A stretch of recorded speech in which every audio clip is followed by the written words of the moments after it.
Sonia K. Fox describes Kenneth Burke's Pentad criticism in the third edition of Rhetorical Criticism. Burke's Pentad is rooted in dramatism. Dramatism is the label given to the analysis of human motivation and assumes that language use constitutes action.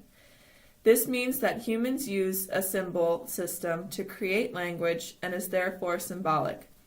Symbolicism then transfers into human motivation. Humans are motivated through language to call to perform action. Action can only occur if there is freedom of choice, purpose, and motion. Another assumption of the Pentad criticism is that humans develop and present messages in much of the same way that a play is presented. Messages are constructed to present a view of human situations, and how that situation is described is a reflection on how society should perceive that situation. For example, situations may be described in such a way that highlight a person's characteristic rather than other elements, so that the audience perceives the personal trait as justification for the situation being described.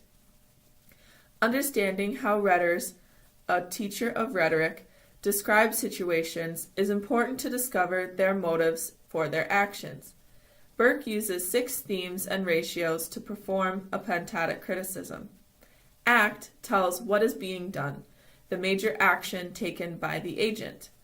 An agent is the person performing the act. This is presented by the rhetor as themselves, or as another group, or as a person performing the act. Agency is the tools, means, and techniques used to perform the act. Scene is when and where the act takes place, and also may be the stage the rhetors set when describing the physical conditions, social and cultural influences, and/or historical causes that led up to the act. Purpose is the reason behind why the act took place and what the rhetor intends to accomplish by performing the act. The last theme is attitude, which tells how the agent feels while performing the act, and is useful to analyze motivation.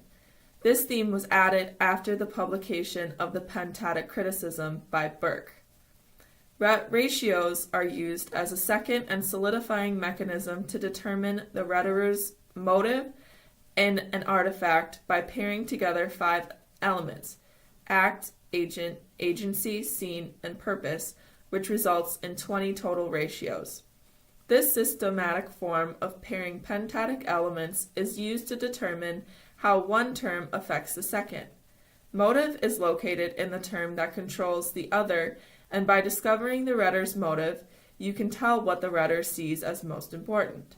The question, which came first, is a good way to determine which element is dominant.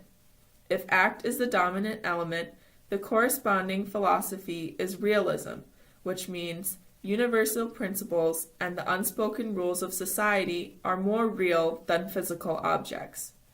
If scene is dominant, materialism corresponds. This is the notion that matter, motion, and laws are more important to describe facts and reality. Idealism is the corresponding philosophy if agent is dominant. If agency is dominant, the system of pragmatism is used to analyze the rhetor's motive.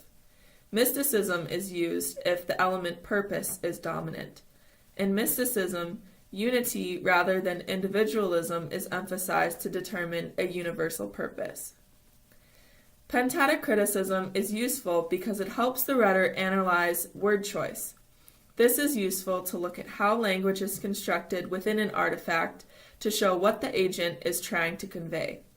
Pentad criticism is useful to analyze the purpose of a speech and therefore can show the deeper meaning of the message. The aspect of choice and motion also allow the rhetor to analyze the purpose and call to action the agent may be conveying.